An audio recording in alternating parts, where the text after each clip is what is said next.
হাঁসের খাবার তৈরি করা হচ্ছে।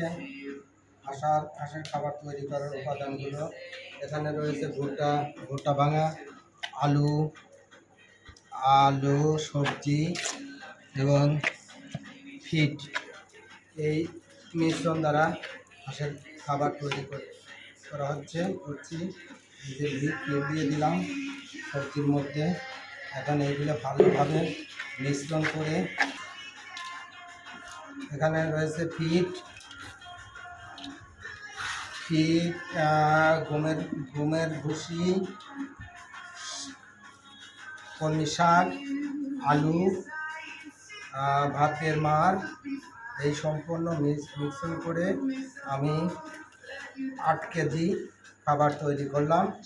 এই খাবারগুলো এখন আমার চীনা হাঁসগুলোকে খাওয়াইয়ে ঘরে উঠাবো। ডেলি দিন এইভাবে আমি খাদ্য তালিকা প্রস্তুত করি।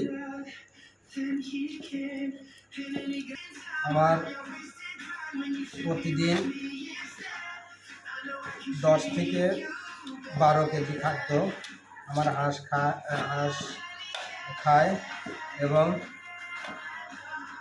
আমার বাড়ে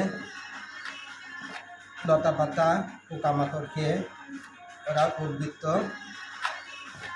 খাদ্য তৈরি করে।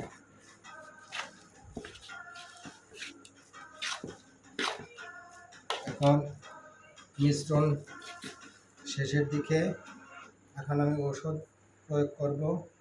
এখানে ওষুধ দেব জিঙ্ক। এখন আমি 10 কেজি খাবারের মধ্যে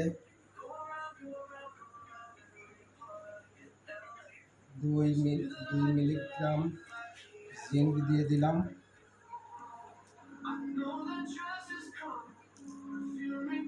বাস, জিঙ্ক দেওয়া শেষ হয়ে গেল। এখন খাবার প্রস্তুত করছি। এই যে আমার হাঁসের খাবার,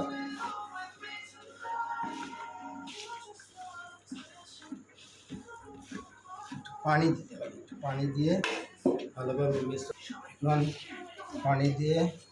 ভালোভাবে মিশ্রণ করে নিচ্ছি, যাতে এই কলমি শাকগুলো বুঝতেই না পারে যে এখানে কলমি শাক দেওয়া আছে, আলু দেওয়া আছে।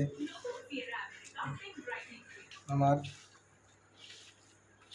ডেলি দিন 3 কেজি আলু লাগে, 4 কেজি ফিড লাগে, 2 থেকে 3 কেজি সবজি লাগে, চাউলের খুদ লাগে আধা কেজি। এই 3 বেলায় আমার এই খাদ্যগুলো প্রস্তুত করতে লাগে 10 থেকে 15 কেজি খাবার। সর্বমোট 60টি হাঁসের খাবার 10 থেকে 15 কেজি লাগে।